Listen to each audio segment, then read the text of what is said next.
Democratic representative from New York, a member of the Energy and Commerce Committee and Judiciary Committee member, Anthony Weiner. Good to see you again, Anthony. How you doing, guys? You made news yesterday saying that you will not vote for a health care bill if President Obama continues in the direction he's going, moving away from a public option. Why? Well, the whole reason we're all here is to try to keep down health care costs. Unless you have some kind of competition for insurance companies, that's not going to happen. You know, you guys probably know that my view is that Obama doesn't go far enough, that we should have something like Medicare for all Americans, lower administrative costs, a program we all know and understand. Yeah. It's not perfect, but it's something. You know, you just had Charles Grassley up there. Is there a single Republican that's committed to vote for anything? That's going to say, you know what, if we make enough compromises, maybe I'll come on board. Problem is the Obama administration seems to be negotiating against themselves.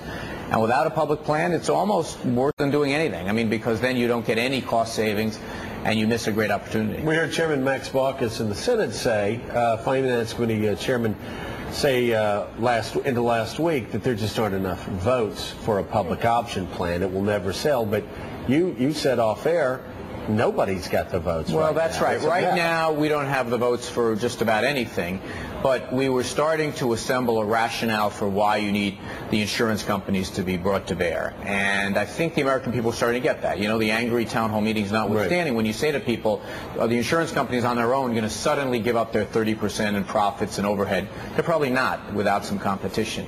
The problem is we need to stick to a consistent rationale here, and I'm not sure the White House has been doing that. And that's been my beef. It seems like now they backed away from their backing away, and that's good.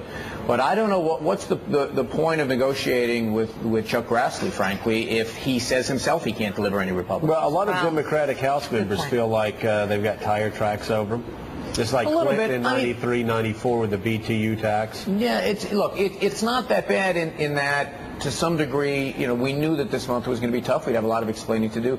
There are two powerful forces we're taking on. One is the status quo, you know, changing anything. There's a lot of institutional pressure to keep what we always have.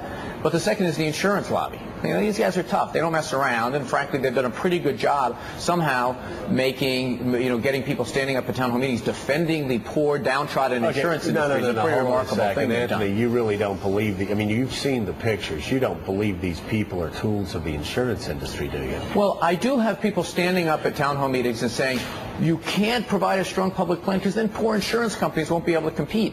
That's a strange thing for a citizen to say. Most people don't like their insurance company. I hear that, but I'm sure. I mean, I'm sure it could be happening out there. But again, you see, well, why are people? Joe, let me ask you, why are people against the public plan?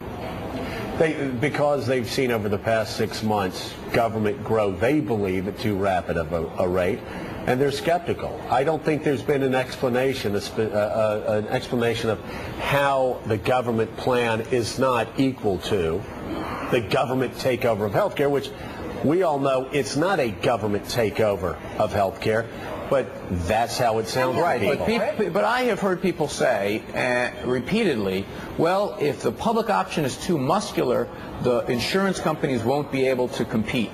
Well, if they can't compete, then they're not going to get customers. They're not going to get patients coming to them. Isn't that what we want, to give people that choice? And look, the problem that we have here is we're trying to jerry-rig this system so that insurance companies still continue to make healthy profits. Why? What is an insurance company? They don't do a single checkup. They don't do a single exam. They don't perform an operation. Medicare has a 4% overhead rate. Insurance companies take about $230 billion out of the system every year in profits and overhead. The real question is why we have a private plan. And now if the president's going to walk away from now you're sounding like you want the government to take over. You say, why do we have insurance companies in the healthcare business? Because we are a country that is, we believe in free enterprise, if I'm not mistaken. Well, tell that to people who get Medicare. They have a government-run plan, and they like it quite a bit, so much so that people coming to town hall meetings say, don't touch my Medicare. Well, that's fine. No, but hold on a second. I know everybody on the left, and I'm not saying you're on the left, the middle, whatever, but Democrats love to say, well, if you're for Medicare, you can't be against a total takeover of healthcare. That's like saying, because we have Social Security, we can't have pension plans. Wait, I understand. When you say total takeover, we're not taking over the doctors of the hospital. You just asked, though, Anthony, why in the world do we have insurance companies that make profits? What's the value? What are they providing? Well, what's the value of Wall Street companies making No, money? well, this is a different thing. This is not providing essentially a government service. Look, 40% of all Americans get their health care from a single payer, government-funded, government-administered plan. Medicare, Medicaid, Department of Defense, Department of Veterans Affairs, and Department of Indian Affairs. 40%. So they have a pretty good experience of a low overhead thing. Now, overhead, when I'm not here to advocate for the profits of insurance companies, I'm here to advocate for health care. Well, it sounds like you think there is no need for us to have private insurance, health insurance. I've asked you 3 times, what is their value? What are they bringing to the deal? What is insurance companies bringing to the deal here? Again, I'm. What are we getting for the 30% overhead? I'm astounded by your question because your question is suggesting that there is no need to have a country that's run on free market principles. Let's focus on one thing at a time. Let's focus on one thing at a time. You're talking about, but this isn't a commodity, Joe. This is healthcare, not a commodity. You're saying healthcare is different than everything else. Healthcare is not a commodity. So if I tell you tomorrow, you are making. But see, you are making the conservatives' point. You are making the point at the town hall meetings that say this is Barack Obama's opportunity to get rid of healthcare and turn it completely over to the federal government. And so I'm sitting here stunned, listening and saying, "Oh my God, you're making the point of the healthcare." In fairness, Barack Obama doesn't want to do what I want to do. There's going to be a vote on my plan. But I got to tell you something. We've got to answer the question that you have tripped over 3 times now. No, I haven't tripped over it. My job is not to answer your questions. I am sitting here, though, dumbfounded that you are actually playing into the protesters' hands. No, hold on a second. Barack Obama does not want to do the Wiener plan. I wish he was. We're going to have a chance to vote on mine. I might have more votes than his plan does. Okay. Because a lot of people believe that Medicare, if you say to a 50-year-old laid-off guy, 50, you're going to get Medicare. Yeah. He's going to be pretty darn happy. Because he can't get private insurance for anything affordable. Private Medicare doesn't have to go advertise. They don't have to put profits into administration. Okay.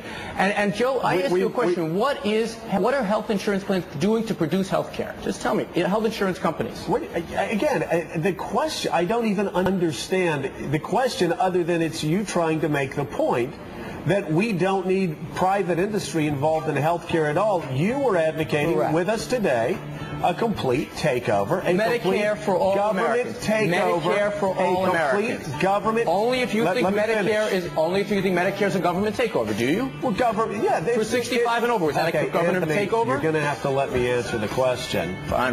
We'll be right back, and I'll answer the question if Anthony will let me when we return. Welcome back to Morning Joe. Coming up on the top of the hour at 8 o'clock here on the East Coast, about 5 a.m. out west from the Jam Cam in Los Angeles. Let's go to Dallas, Texas. Big D as the sun comes up there, sweeping through the gateway to the west, St. Louis, and then back to the East Coast here, Washington, D.C. Looks like another sweltering day up here in the Northeast. Boston, where the Red Sox have fallen 7 games behind the New York Yankees. I want to go to a game. And here it is. New York City. Looking good, New York, the home of Congressman Anthony Weiner. Our conversation with him continues. Okay. And I cracked the code. So, Anthony, I didn't really know what you were getting at, but we figured it out over the break. You actually do want the federal government to take over all of health care. When you say take over, only in as much as the federal government took over health care for senior citizens 44 years ago. But you want to expand that for all Americans. Correct. I want Medicare for all Americans. So they get a 4% overhead. They get efficient reimbursements. Okay. There's no profits being taken by the insurance company. It goes all back to health care, to patients, to taxpayers. So a couple quick points. Like I said, your position, not President Obama's position. That's right, unfortunately. Your position is what's scaring a lot of Americans. Let me finish, because this isn't an attack, but I'm saying those people that are showing up saying the federal government wants to take over all of health care, those people are scared of your position. I would guess, though, the second point would be that President Obama would not want your position to be seen as the Democratic position, right? Not seen as his position. The president, not as his position. Look, the president's position of a public option, or it was that, I don't know what it is today, is better than nothing. But the fact of the matter is, if you think that Medicare is no good, and maybe you're not going to take when you reach 65, a lot of people think that Medicare... Anthony, let me assure you, I'm not going to make it to 65, brother. The way I eat... Also, when you get elbows in your ribs every morning so hard, I'm not sure you're going to make it. I spit up blood by 10 o'clock. It's awful.